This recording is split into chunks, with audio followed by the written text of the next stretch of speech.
Hi అండి. మేము ఇప్పుడు వన్ టౌన్ అయితే వెళ్తున్నాం అనమాట. రియాన్షికాకి ఒక చిన్న వస్తువు తీసుకోవాలంటే వన్ టౌన్కి అయితే స్టార్ట్ అయ్యాము. ఇక్కడ నుంచి సర్వీస్ ఆటోకి వెళ్ళిపోయామండి. అలా స్టార్ట్ అయ్యామో లేదో వాన్ అయితే స్టార్ట్ అయిందండి. మాతో పాటు అది కూడా వచ్చింది.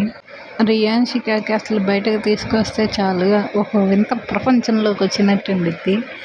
ఇక్కడ అయితే మేము వినాయకుడి గుడి దగ్గర అయితే దిగేసి వన్ టౌన్లోకి అయితే వెళ్ళాము. ఇక్కడ కూర్చుంది బుద్ధిమంతురాల్లాగా గయాలి గంప మామూలు కాదు.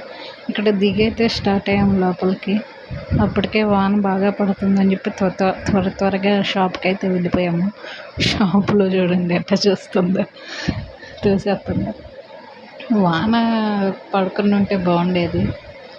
ఇక్కడైతే వెండి షాప్కి అయితే వచ్చామండి. రియాన్షికాకి ఒక వెండి స్పూన్ తీసుకుందామని చెప్పి తన కోసం షాపింగ్ అనమాట. ఇవాళ షాప్లోకి రాగానే ఇంకేడుస్తుంది. అటు ఇటు తిప్పి ఏడు పాపిచ్చి మేమిద్దరం సెల్ఫీ తీసుకొని చూస్తుంది చూడండి ఎట్లా వస్తుందో. ఇంకా అయితే పని అయితే అయిపోయింది. బయటకు వచ్చేసిన తర్వాత వెళ్తున్నాము. ఇంకా ఇంటికి స్టార్ట్ అయ్యామన్నమాట. ఇంకైతే పలావ్ దినుసులు అయితే తీసుకున్నామండి. పలావ్ దినుసులు అయిపోయినాయి ఇంట్లో.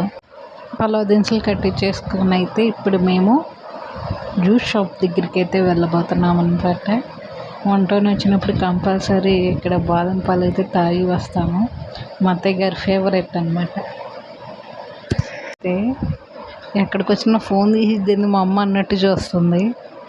కొత్తగా ఉంది అంత పిల్లకి. వన్ టౌన్ వచ్చామండి. మా కోడలకి ఐస్ క్రీమ్ బాదం పాలు ఆర్డర్ ఇచ్చాను. మా మనవాళ్ళు మాత్రం నడుస్తుంది.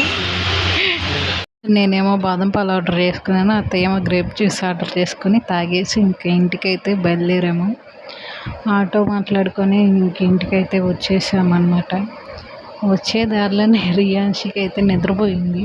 ఒక స్లీప్ వేసేసింది అనమాట. ఇంటికి వచ్చినాక లేచింది. ఈ వీడియో కనుక నచ్చితే లైక్ చేయండి.